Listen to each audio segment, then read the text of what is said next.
President Trump's powerful State of the Union address. The commander-in-chief called for unity and reached out to Democrats on immigration last night, urging lawmakers to come together to make America safe again. Watch. Finally close the deadly loopholes that have allowed MS-13 and other criminal gangs to break into our country. My duty and the sacred duty of every elected official in this chamber is to defend Americans, to protect their safety, their families, their communities, and their right to the American dream. Because Americans are dreamers too. Americans are dreamers too. Joining us right now to react is Senator David Perdue of Georgia. Senator, it's good to see you. Good morning, Maria. Thank you so much for joining us. Your reaction to the speech last night. How would you grade the president? Well, I think if Mobile rated speeches, he had a 5-star rating last night. This is a very confident, optimistic president. He laid out his agenda. He talked about his agenda last year and what the results are looking like right now.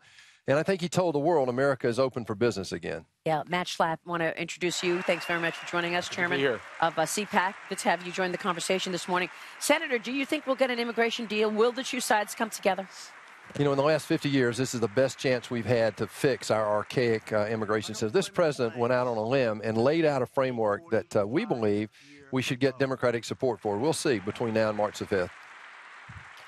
Senator, good to see you. Good but morning. I want to know how you get, though, with the most far right of members of Congress and even in the Senate in terms of the 1.8 million people who would be given a path to citizenship, dreamers in this country over a 12-year period. How do you reassure those Republicans that they won't get in front in line of other individuals in this country? And how do you characterize that as not being amnesty, which it is? Well, when you look at the entire situation, what we want to do, and the president said this before, is we want to end DACA and give them a certainty. But the only reason that makes sense is if you close the door to this happening again. And to do that, you have to close border security, you have to build a wall, and you have to end this chain migration issue and the diversity lottery. So if you do that, then this is a very conservative solution to a 50-year problem. And these are the 4 pillars that we want to show that the president brought up last night, including a legal pathway to citizenship for the DACA-eligible illegal immigrants, building a border wall, and ending the visa lottery program and chain migration, as you just went through that, Senator. The Democrats are pushing back, though, on money for the border wall, on ending some of these programs. Well, we have all the evidence we need to show that they are totally out of touch with the American people. They closed the government down over this issue, for goodness sakes.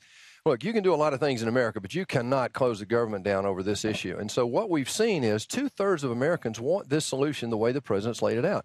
Over 70% believe that immigration should be the individual worker, the spouse, and the immediate minor children. It does seem, Senator, like the chain migration piece is the non-starter for a lot of Democrats.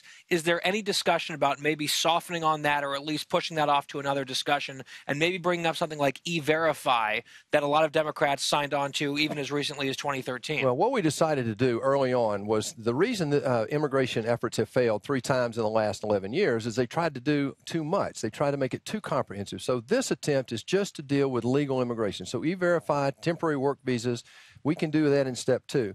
The problem with chain migration is if you don't solve that problem, you still have the open door to the next generation of illegal immigrants. And so this is a tough one. And all we're really talking about are parents and siblings. The immediate family and children are still protected. So this is family unification. We're going to make sure they don't get ahead of the 4 million that are in the line right now as well.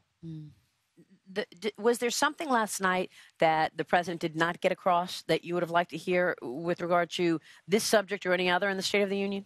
Well, what's troubling to me is the fact that we had so many people sitting on their hands last night. Right, we were talking about that earlier. This was so disrespectful, and it was very noticeable. Even on things that we all agree on and we know they agree, they did not support this president. So I think that's a real problem. It does not bode well for this bipartisan effort that we have on immigration. Matt Schlapp, your thoughts? Yeah, I think that there are concerns from Democrats on immigration, but there are concerns from Republicans on immigration.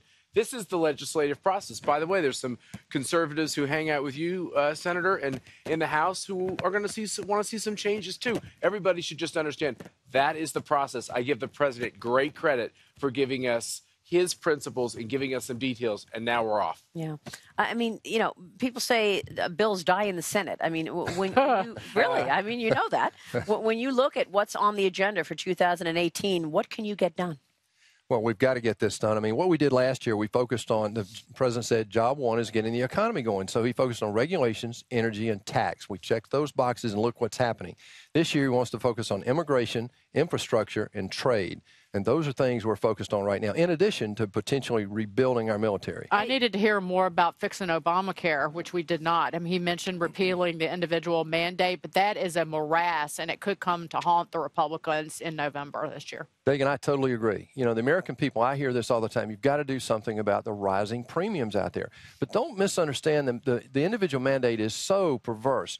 What we saw in 2014, 8 million people were fined $2 billion, and half of those people make less than $25,000. The president referred to that last night. So I agree 100%. We've got to continue to work to get these premiums down. But repealing it, though, you leave the sickest getting insurance and those who are well and healthy no longer buying it. So you could create that downward spiral where premiums really now skyrocket. Well, that's exactly right, and that's why we have to work on this. We have some bipartisan efforts going right now, but we'll see. This is a high priority for people back home. Senator, what were your thoughts? What is your thought on what we heard from the private sector yesterday with Amazon and J.P. Morgan and Berkshire Hathaway coming up with a plan for employee health costs? Well, you know, this is what happens when government doesn't work. Yeah, and these great federal programs like the War on Poverty and the Great Society have all failed.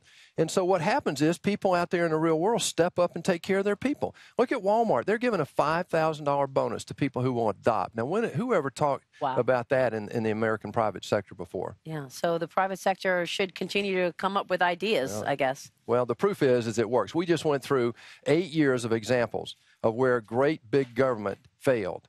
The lowest economic performance in our history. So we know what we don't want to do. Yeah, all right, we'll leave it there. Senator, it's good to see you. Good to see you guys. Thanks so much. Senator David Perdue joining us here.